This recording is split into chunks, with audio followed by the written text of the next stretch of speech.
Welcome back to Loyalty Leaders Podcast. I'm David Feldman, chair of Loyalty Summit. And next week in Chicago, we have Loyalty Summit America is happening on the 17th and 18th of September in Chicago. And joining me today is Marcus Puffer from IBS. Marcus, hi. Hi, David. Good to be here. No stranger to those that have attended Loyalty Summits before. You've been in the industry for quite a long time. But for those who might not have met you or don't know you, maybe a quick introduction to yourself and IBS. You'll be at Loyalty Summit next week, just in case someone doesn't know who you are or what you do. Perfect. Yeah, thanks, David. Thanks for the opportunity. Excited to join Loyalty Summit in Chicago next week. Looking really forward to that meeting. All of my peers from different travel providers, industry providers, etc. Myself, Marcus Puffer, I'm representing IBS Software. We're a technology provider to the travel and transportation industry. And one of our leading platforms that we provide is a loyalty platform we call iLoyal. And I'm responsible for that business. So that's in short what I do every day with my team, which is spread around the globe. I'm actually had my 10th anniversary with IBS, so there for quite some time. But before that, I can say I'm coming from the airline industry. Ran a loyalty program for, unfortunately, not existing airline anymore, Air Berlin. And before that, I spent 10 years in the Starlines organization, trying to do different things in the airline space.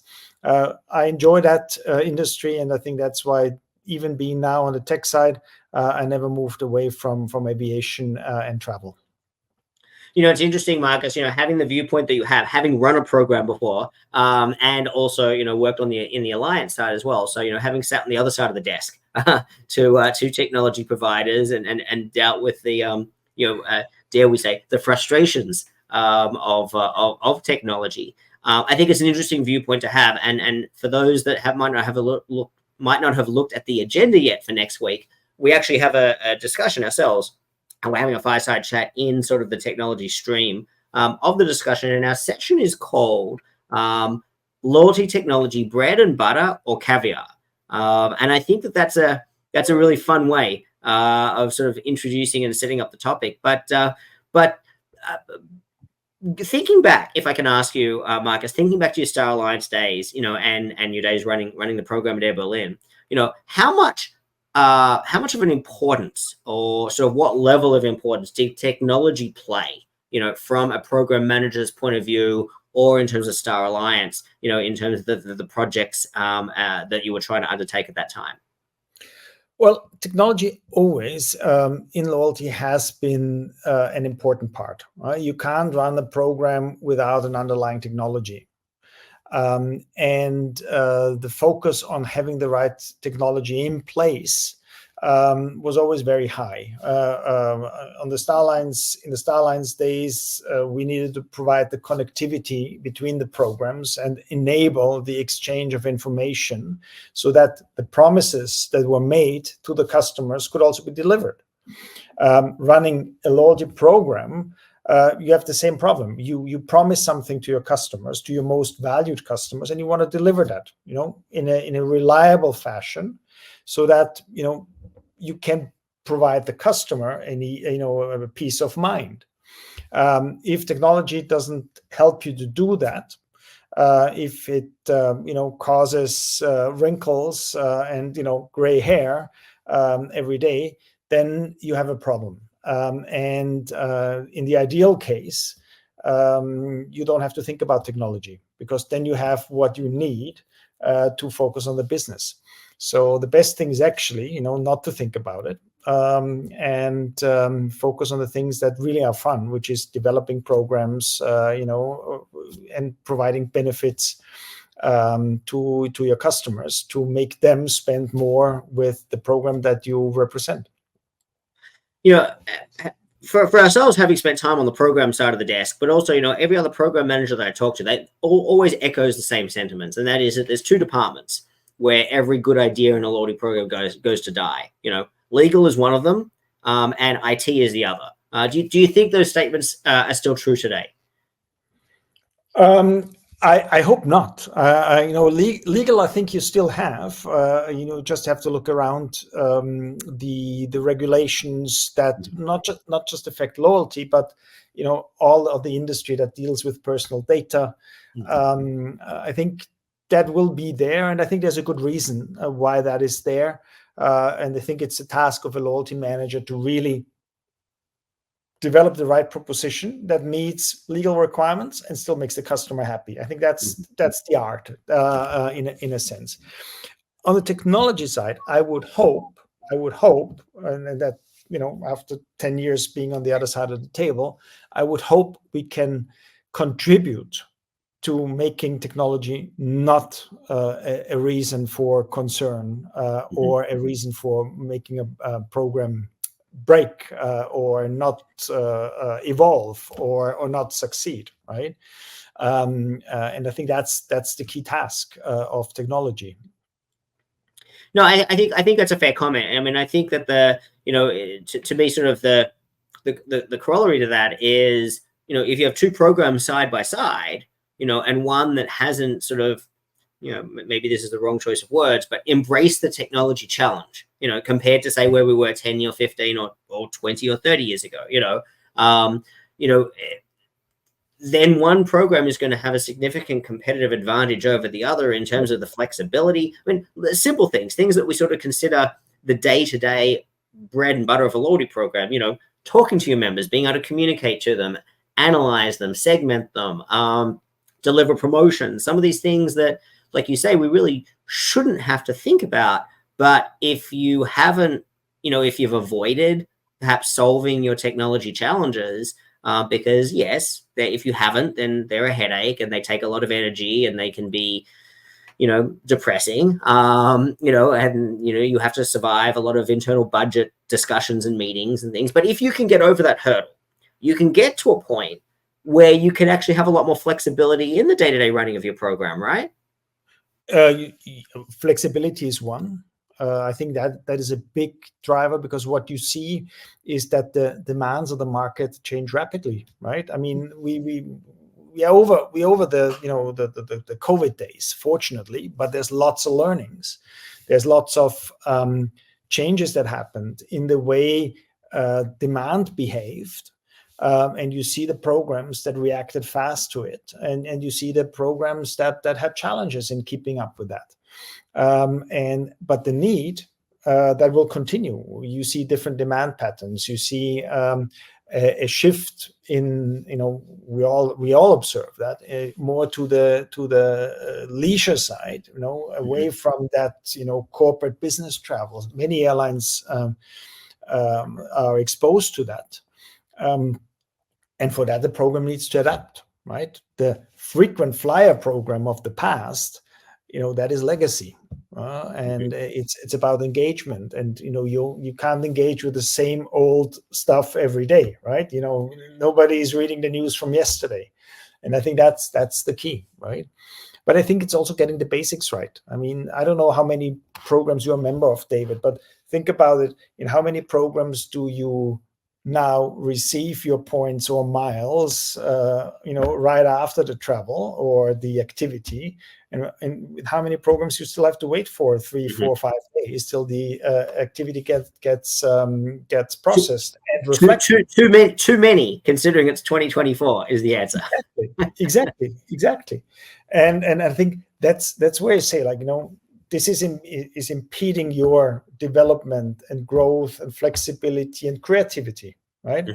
And I think that's where we hope we'll deliver our contribution, and improve that, so that the focus is on thinking about the future, thinking about the customer, and not thinking about the bits and bytes.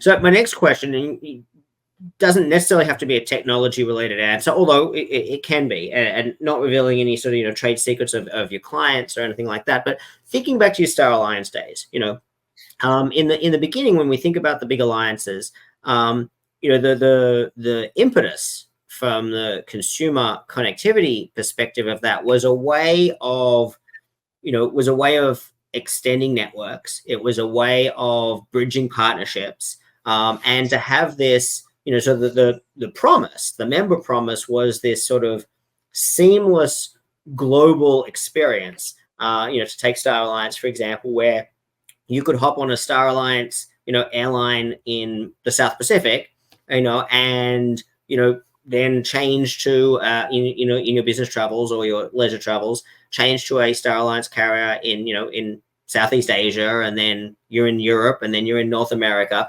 and you would have this common set of benefits and recognition, follow you around, seamless points earning, things like that. And that was at the time when Star Alliance, particularly One World, especially also SkyTeam, launched. This was a huge step forward for consumers in terms of having this sort of seamless experience, and also this natural extension of your home airline of, oh, where am I going to fly to? Well, there's a natural partner. I'll just pick their Star Alliance partner in whatever destination I'm going to. Do you think the role? Well, I mean, clearly the role of alliances has changed. Yes.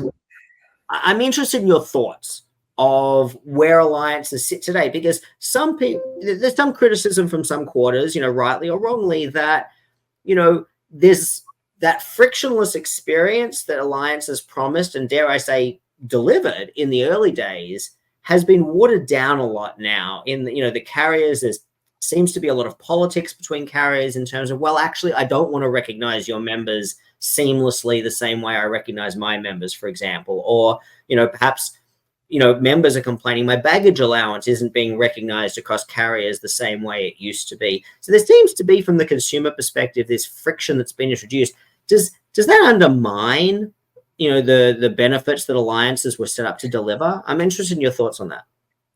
Well, as you said, the role of alliances has changed, and it has changed because I think regulations allow for a much closer collaboration between airlines through the means of joint ventures, which of course have a bigger commercial lever for the participants than a looser network like an alliance would provide. So focus is, of course, focus of many airlines is on these bilateral relationships as they drive more business. And at the end, we're in a business world, right? We all need to make money and our profits, and this is where focus is being given to. On the other hand, I think these relationships are successful. These bilateral, trilateral relationships are successful because they build the base promise on what the alliances have built in the past. Now, there is differentiation, and of course, everybody protects their customer. But I think the base promise of earning your points, getting recognized on status, I think that still holds, and I think that also drives the value of a joint venture. Can there be more, and can that more be delivered across 27 or 26, 27 airlines? That will always be difficult. It was from the beginning, it was difficult, and it just became more difficult as the alliances grew. But there's potential, but I think the focus is, because of the commercial aspect, because of the commercial lever, I believe that lies in these bilateral relationships based on a core foundation that the alliance has built 27 years back. And I think from the technological side of things as well, is that because of the progression of technology, as you say, compared to 27 years ago, it's actually easier for airline partners to set up perhaps closer partnerships, with leveraging technology today than maybe they could 27 years ago. Do you think that's a true statement? No. Okay. Well, the statement is true. The realization is not, right? I believe technology should not be an impediment anymore to deliver better and more seamless services, right? I think the challenge is in aligning the priorities and the values and the commercial expectations among these partners, and find the right way of exchanging information, sharing information, passing it on. I think that is the bigger impediment than finding a technological solution. right? So I would say it would be possible, but it is not happening to the extent that it could be possible, if that makes any sense.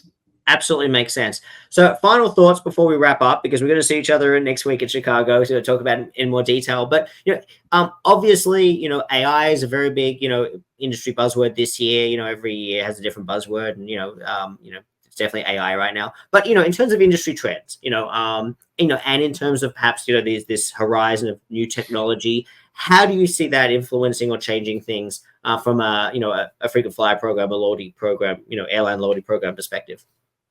Well, I think it has the potential to change a lot. I think the verdict of where revolution and where evolution will happen is still out.